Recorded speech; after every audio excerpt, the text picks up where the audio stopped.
स्वागत है आपका 18 स्वदेश पर। मिड कैप मसाला में बाजार में हम देख रहे हैं कि आज उतार चढ़ाव के साथ कारोबार हो रहा है। आज है वीकली एक्सपायरी, लेकिन निफ्टी की अगर आप चाल देखेंगे तो इस वक्त आपको 7 अंकों की हल्की सी गिरावट देखने को मिलेगी। और निफ्टी बैंक की बात करें तो गिरावट थोड़ी सी बढ़ती हुई दिख रही है। अब जो कमजोरी है करीब हो गई है 190-95 अंकों के आसपास की। आज एक और चीज ये है कि एडवांस डिक्लाइन का रेशियो थोड़ा सा गड़बड़ हुआ है। करीब 2100 शेयर इस वक्त कमजोर हैं और उसके मुकाबले सिर्फ 550 शेयर तेजी के साथ कारोबार करते हुए आपको दिखेंगे। तो मिड कैप और स्मॉल कैप ने शुरुआती कमजोरी से उभरने की एक बार कोशिश तो की थी, लेकिन फिर से हमने देखा कि स्थितियां थोड़ी डावाडोल लग रही हैं। आज निफ्टी को जो सपोर्ट करने का काम कर रहे हैं वो है कंजम्पशन शेयर और auto share. Tata consumer, Titan में आज हम तेजी देख रहे हैं। इसके अलावा अगर हम ऑटो की बात करें तो आयशर, M&M, बजाज ऑटो, कुछ ऐसे शेयर हैं जहां पर आपको तेजी के साथ कारोबार होता हुआ दिखेगा। लेकिन बैंकिंग, फाइनेंशियल, IT आज थोड़ी सी कमजोर साइड पर दिख रहे हैं। बजाज फाइनेंस 1.5% नीचे है। इसके अलावा अगर आप देखेंगे तो SBI में कमजोरी है, जियो फाइनेंस का शेयर कमजोर है और IT में टेक महिंद्रा लोअर लेवल से थोड़ा रिकवरी दिखा तो रहा है, लेकिन अभी भी ये शेयर करीब 1.25% की गिरावट के साथ कारोबार करता हुआ दिखाई देगा। कल का टॉप परफॉर्मर था निफ्टी का इंडसइंड बैंक, 4% ये शेयर चला था। आज 1-1.5% के आसपास की गिरावट है और निफ्टी के सबसे ज्यादा गिरने वाले शेयरों में ये भी शामिल है। सबसे ज्यादा कमजोर है अडानी पोर्ट्स का शेयर, करीब 2% की गिरावट के साथ ये कारोबार करता हुआ आपको दिखेगा। तो IT से मूड थोड़ा सा खराब हो रहा है, लेकिन मिड कैप की स्थिति क्या है जरा ये आपको बताते हैं। मिड कैप इंडेक्स जो है इस वक्त करीब 700 अंक नीचे कारोबार कर रहा है। 1.25% की गिरावट है। हमारी टिकट टीम आपको फ्लैश करके बता भी रही है कि गिरावट कितनी ज्यादा है। स्मॉल कैप इंडेक्स प्रतिशत के लिहाज से देखा जाए तो मिड कैप के मुकाबले ज्यादा कमजोरी है, 1.5% कमजोर है और करीब करीब 300 अंकों के आसपास की गिरावट हम मिड कैप के इंडेक्स, स्मॉल कैप के इंडेक्स में देख रहे हैं। तो मिड कैप, स्मॉल कैप का मूड खराब है, लेकिन 3 तस्वीरें जरा लेकर आते हैं, उसके जरिए आपको पता लग जाएगा कि मिड कैप में खबरों के दम पर एक्शन आज हो कहां पर रहा है। पहली तस्वीर में आपको दिखेगी बायोकॉन में आज 2.5% के आसपास की तेजी है। कल ये शेयर कमजोर था, लेकिन आज ये शेयर ऊपर कारोबार कर रहा है। HSBC की बाय की रेटिंग है बायोकॉन के लिए और इसके चलते ये शेयर चल रहा है। लेकिन फार्मा में ही जायडस करीब 1% नीचे है। USFDA से अहमदाबाद प्लांट को 2 आपत्तियां जारी हुई हैं, इसके चलते शेयर पर दबाव है। और लॉरस लैब में हम देख रहे हैं कि गिरावट है 1.5% के आसपास की। जीरेड साइंस की HIV ड्रग को मंजूरी मिली है, जो कि इस कंपनी के लिए थोड़ी सी नेगेटिव साइड पर है। तो ये 3 शेयर, तीनों के तीनों फार्मा से, बायोकॉन तेजी, बाकी 2 शेयर गिरावट के साथ कारोबार करते हुए आप देखेंगे। थोड़ी देर में एक्सपर्ट को जोड़ेंगे, लेकिन उसके पहले जरा ये देख लेते हैं कि अब ये थोड़ी सी गिरावट जो बाजार की बढ़ रही है उसमें जो बड़ा मूव आ रहा है वो कौन सी शेयरों में है। तो आप देखेंगे इस वक्त साइंट 4% कमजोर आपको दिखेगा। बैंकिंग में बैंक ऑफ इंडिया में करीब 4% की गिरावट है। वरुण बेवरेजेस, शुरुआत इसकी कमजोर हुई थी, लगातार ये शेयर नीचे आ रहा है। तो शुरुआती जो 2% के आसपास की गिरावट थी वो बढ़ गई है। 4% की गिरावट आपको वरुण बेवरेजेस में दिखेगी, हालांकि कंपनी अच्छी है। इसके अलावा सन फार्मा की जो रिसर्च आर्म है, सन फार्मा एडवांस्ड रिसर्च स्पार्क, वो करीब करीब 4% नीचे ये कारोबार कर रही है। बाकी हिंद कॉपर में भी 3.5% के आसपास की कमजोरी है और यूनियन बैंक का शेयर 3.5% की गिरावट के साथ कारोबार कर रहा है। जी एंटरटेनमेंट, खबर ये आई थी कि प्रमोटर उसमें पैसे डाल रहे हैं और अपने स्टेक को बढ़ाकर करेंगे 18%, लेकिन बाजार ने उसको पॉजिटिवली लिया नहीं है। हमने देखा था कि उसी दिन परसों के सत्र में इंट्राडे सारी की सारी जो तेजी थी वो हवा हो गई थी और आज जो गिरावट थी करीब 3% के आसपास की हम देख रहे हैं जी एंटरटेनमेंट के शेयर में। तो ये कुछ शेयर है जहां पर आज गिरावट थोड़ी ज्यादा हो रही है। चढ़ने वाले अगर हम शेयरों की बात करें तो संख्या थोड़ी सी कम है और बड़े मूव्स का अभाव है। आप देखेंगे बायोकॉन 2% ऊपर कारोबार कर रहा है। आयशर में बाइंग है, करीब 2% ऊपर ये शेयर है और इसके अलावा टाटा कंज्यूमर के शेयर में भी करीब करीब 2% के आसपास की तेजी है। टाइटन 1.5% ऊपर है और स्टरलाइट टेक, अपने एक्सपर्ट से हम ये सवाल पूछ भी रहे थे कि स्टरलाइट टेक की क्या रैली अब थम जाएगी, क्या यहां से एग्जिट कर लेने का समय आ गया है, क्योंकि 5 सत्र की लगातार दमदार 50% की तेजी के बाद कल शेयर थोड़ा नीचे आया। आज शुरुआत अच्छी की थी, लेकिन उस शुरुआत को टिका के रख पाने में मुश्किल हो रही है और स्टरलाइट टेक की जो तेजी है 1.25% के आसपास की है। तो तेजी वाले शेयर और ये मंदी वाले शेयर मौके आपके लिए कहाँ हैं, ये समझेंगे। लेकिन पहले ये जानेंगे कि 3 घंटे का ट्रेड आपको निफ्टी में कहाँ पर करना है। अपने एक्सपर्ट्स को जोड़ लेते हैं। हमारे साथ जुड़ गए हैं श्रीकांत चौहान, हमारे साथ हैं कोटक सिक्योरिटी से। श्रीकांत जी, बहुत शुक्रिया आपका समय देने के लिए। स्वागत है आपका 18 स्वदेश पर। चलिए, ज़्यादा वक्त गंवाएंगे नहीं और पहले समझते हैं कि बाजार में अगले 3 घंटे में करना क्या है। सीधे लेकर आएंगे निफ्टी का 3 घंटे का ट्रेड।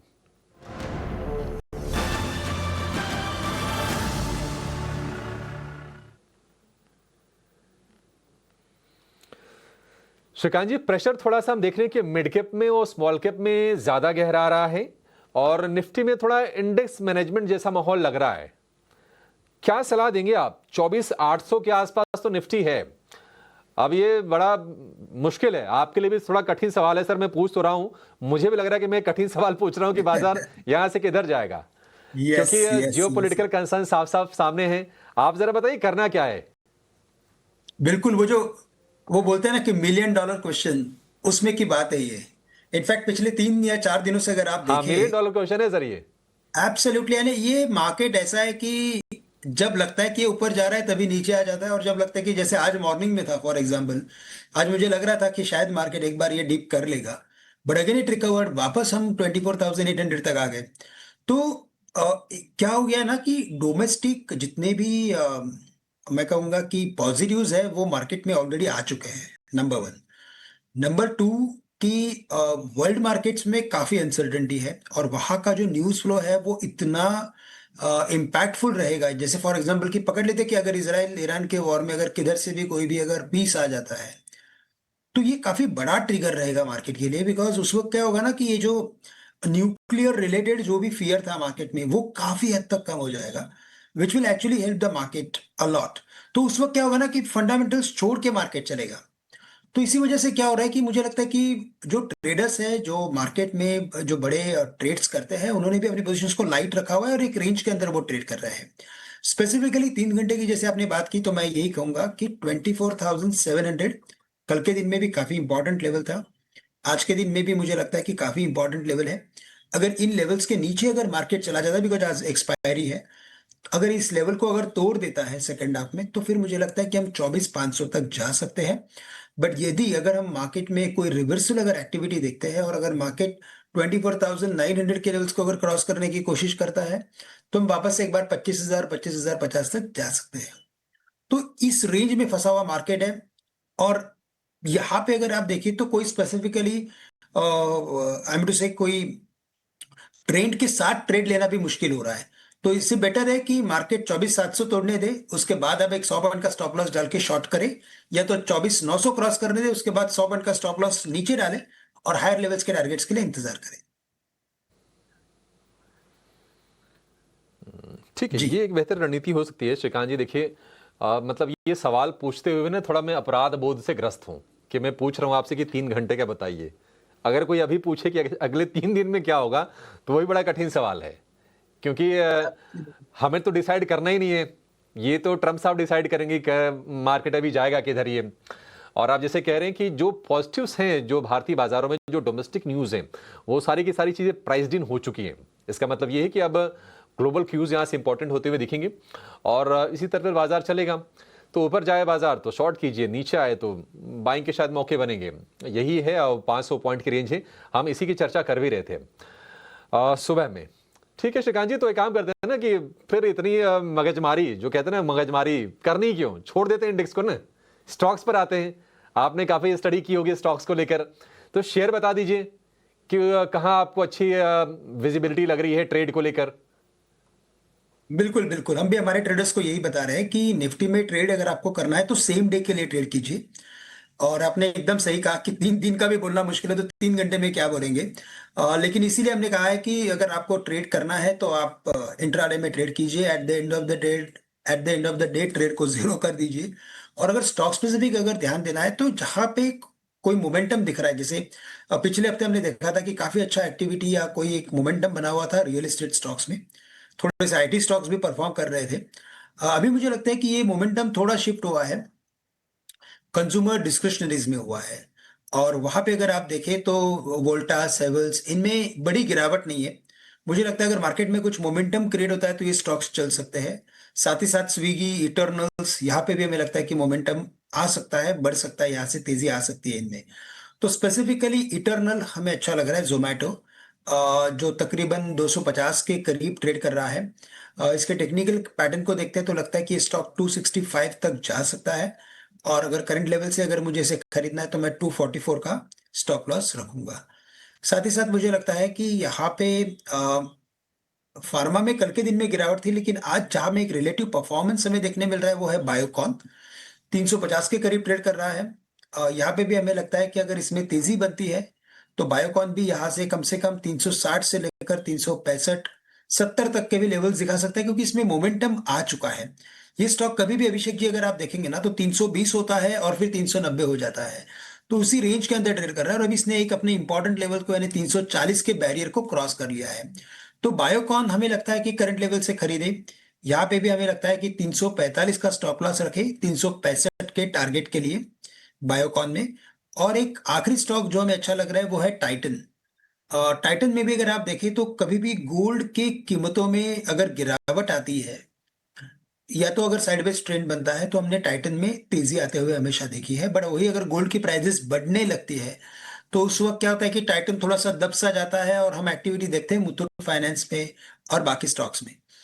तो अभी ऐसा लग रहा है कि गोल्ड में एक अच्छी खासी एक थोड़ी सी बिकवाली आई है, एक रेंज के अंदर आ चुका है, तो इसका बेनिफिट डेफिनेटली टाइटन को मिल टाइटन को खरीदना चाहिए। 3480 का स्टॉप लॉस रखे, काफी नजदीक का मैंने स्टॉप लॉस दिया है क्योंकि मुझे लगता है कि इसमें मोमेंटम जारी रहेगा। 3600 3650 के टारगेट्स नजर आते हैं जी। ठीक है। तो ये टाइटन हो गया 3650 के टारगेट, 3480 का आपको स्टॉप लॉस लगाना है। और मतलब गोल्ड से कोरिलेशन तो है कि गोल्ड अगर सस्ता होगा तो इनके लिए रॉ मटेरियल है, तो फिर टाइटन के लिए अपॉर्चुनिटी बढ़ जाती है। सेंटिमेंटली थोड़ी सी पॉजिटिव यहाँ से शेयर दिखने लगता है। हालांकि 2-3 महीने पहले बड़ा इंटरेस्टिंग ट्रेंड दिख रहा था कि गोल्ड भी चल रहा था और टाइटन का शेयर भी भाग रहा था। अब थोड़ा सा आप जाके अपने फंडामेंटल्स के हिसाब से, माहौल के हिसाब से चलना शुरू हो गया है। और दूसरा शेयर बायोकॉन 370 के टारगेट, 345 रुपए का आपको स्टॉप लॉस लगा के चलना है। तो ये कुछ बढ़िया कंजम्पशन वाले शेयर, कुछ फार्मा में जहां पर आपको मौके अच्छे बन रहे हैं, उसके बारे में जानकारी दे दी है श्रीकांत जी ने। ठीक है, कुछ और स्टॉक्स पूछेंगे जो आज के बजिंग स्टॉक्स हैं जहां पर खबरें हैं, लेकिन एक बार आईपीओ की तरफ बातचीत कर लेते हैं। पिछले 6 महीने में ना आईपीओ की एक लंबी लिस्ट थी, अब उनके हाल क्या है? कौन सा आईपीओ आपको अभी मुनाफा कमा के दे रहा है, कहां पर नुकसान हुआ है? यानी कि आईपीओ के हिट एंड मिक्स की जो पिक्चर है वो लेकर हमारे सहयोगी शरद दुबे जुड़ गए हैं। और शरद आईपीओ को बहुत क्लोजली ट्रैक करते हैं, ग्रे मार्केट के प्रीमियम वगैरह भी देखते रहते हैं। शरद बताइए कि कैसी तस्वीर निकल के आई है? ज्यादातर क्या नुकसान वाले ही आईपीओ आए हैं पिछले 6 महीने में? जी बिल्कुल अभिषेक, आपने सही कहा, नुकसान वाले ही आईपीओ ज़्यादा आए हैं। माफ़ करिएगा, लगभग 30 आईपीओ लगभग देखने मिले, उसमें से 20 आईपीओ जो है नेगेटिव देखने मिला है। मोबीक्विक सबसे ज़्यादा लॉस आया है यहाँ पे, life time high price level से कम आई है। लेकिन देखिए प्रॉब्लम कहाँ पे आ रहा है उस पर नज़र डालते हैं। अनलिस्टेड डील्स बहुत हो रहे हैं मेन बोर्ड आईपीओ के पहले, उसके कारण क्या हो रहा है, भाव बहुत बढ़ रहा है, वैल्यूएशंस बहुत क्वेश्चनएबल हो रहे हैं। और उसके बाद अगर कंपनी परफॉर्म अच्छा नहीं कर रही है लॉक इन, तो स्टॉक में गिरावट आ रहा है। आईपीओ की लॉक-इन्स भी हो रही है, बहुत सारे प्री आईपीओ इन्वेस्टर्स जो है एग्जिट भी ले रहे हैं, तो उसके कारण जो है अब्जॉर्प्शन ढंग से नहीं हो पा रहा है, यानी कि कोई इंस्टीट्यूशन जो है स्टॉक को अब्जॉर्ब नहीं कर पा रहा है। इसके कारण जो है गिरावट स्टॉक पे और बढ़ रही है। प्राइसिंग की भी बात करें तो यहाँ पे एक सवाल उठता है कि इतने हाई प्राइस्ड आईपीओ आ क्यों हो रहे हैं, और अगर आ रहे हैं तो क्या वो जस्टिफाइड है वो वैल्यूएशंस, उस पर सवाल उठते हैं। और कभी कभी क्या है, नैरेटिव्स पे ज़्यादा फोकस होता है, कंपनी के फंडामेंटल्स पे नहीं। फंडामेंटल्स कंपनी का भी होता है, इंडस्ट्री का भी होता है, तो कभी कभी चलता फिरता इंडस्ट्री में भी छोटे छोटे कंपनीज आ जाते हैं। अच्छा चलिए अब थोड़े लास्ट 6 मंथ्स के रिटर्न्स पे भी फोकस कर लेते हैं कि गिरावट कहाँ पे देखने मिली है। वन मोबीक्विक सिस्टम्स यहाँ पे देखें तो लिस्टिंग से देखें 43% का गिरावट आया है, रिकॉर्ड ऊंचाई से नीचे गिरा हुआ है। Stalin India fluorochemicals, dam capital investor, ये बड़े नाम थे जब आईपीओ में आए थे, बट देखिए कितना जो है गिरावट आईपीओ प्राइस से देखने मिला और अपने लाइफ टाइम हाई से भी देखने मिला। ये सब मेन बोर्ड आईपीओज है, कोई छोटे एसएमई नहीं है। अब देखिए Concord Enviro, Carraro India, Indo Farm Equipment, जहाँ पे ऑफकोर्स देखा जाए कि इम्पैक्ट जो है मार्केट कंडीशंस का भी हो सकता है, लेकिन देखिए गिरावट भारी है। इंटरनेशनल जेमोलॉजिकल इंस्टीट्यूट, ये स्टॉक पे तो हमने एक स्कैनर भी किया था। अब देखिए ये स्टॉक 28% गिरा हुआ है लिस्टिंग से और हाई से 43%। लक्ष्मी डेंटल, डेंटा वाटर, तो ये बहुत ज़रूरी होता है कि हम IPO एनालिसिस करें और वहाँ पे आपको बताए कि सही कंपनी है कि नहीं है। अभी जो लिस्ट बताया हमने अभिषेक, लगभग 29 कंपनी थे जिसमें 20 नेगेटिव था। ये नेगेटिव लिस्ट बहुत बड़ा हो गया ग्राफिक्स के लिए, लेकिन कुछ कंपनीज है जिसमें पॉजिटिव रिएक्शन भी आया है। लेकिन कौन सा वो कंपनी है, मिले जुले जो है उंगली में आप गिन सकते हैं कि इतने ही 3-4 कंपनी है जहाँ पे ढंग के रिटर्न आए। ये पिछले 6 महीने के रिपोर्ट कार्ड है। स्कोडा ट्यूब्स ही है नंबर 1, 43% आया लिस्टिंग के रिटर्न से। Quadrant, Future Tek, Quality Power Electrical, यहाँ पे भी इन्वेस्टर्स को 25 से 28% मिला है। इसके अलावा जो है म्यूटेड जो है growth, Hexaware, Aegis Vopak, Transrail Lighting, Sanatan Textile, Ajax Engineering और बेलराइज में देखने मिला है पिछले 6 महीने के टॉप गेनर्स पे। ऑफकोर्स ये लिस्टिंग से रिटर्न पे है, अलग अलग टाइम पे ये IPOs आए, तो इसलिए जो है हमने एक कॉमन डिनोमिनेटर बनाया ताकि एनालिसिस जो है वो ढंग की लगे और आप एप्पल टू एप्पल कंपेयर कर पाए। लेकिन आगे क्या होगा, IPO बाजार में भी थोड़ी सुस्ती ज़रूर है। कभी कभी सब्सक्रिप्शंस नहीं आते हैं और कभी कभी सब्सक्रिप्शंस आते हैं जहाँ पे DI नहीं पार्टिसिपेट कर रहा है, छोटे मोटे जो है फंड हाउसेस पार्टिसिपेट कर रहे हैं अभी एंकर बुक भरने के लिए। लेकिन आगे जाते हुए क्या रहेगा, सबसे पहले कॉशियस हो जाइए। अनलिस्टेड कंपनीज जिसके भाव बहुत चल रहे हैं और जिनके IPO आने वाले हैं, क्या पता वो उस वैल्यूएशन में आए नहीं, तो आपको जो है डाउन टिक मिलेगा। और प्लस एक लॉक इन पीरियड भी रहता है 6 महीना 12 महीना का, तो उससे भी बचिए। और दूसरा बात, बड़े बड़े IPO आने वाले जो लिक्विडिटी मार्केट पे इम्पैक्ट कर सकते हैं।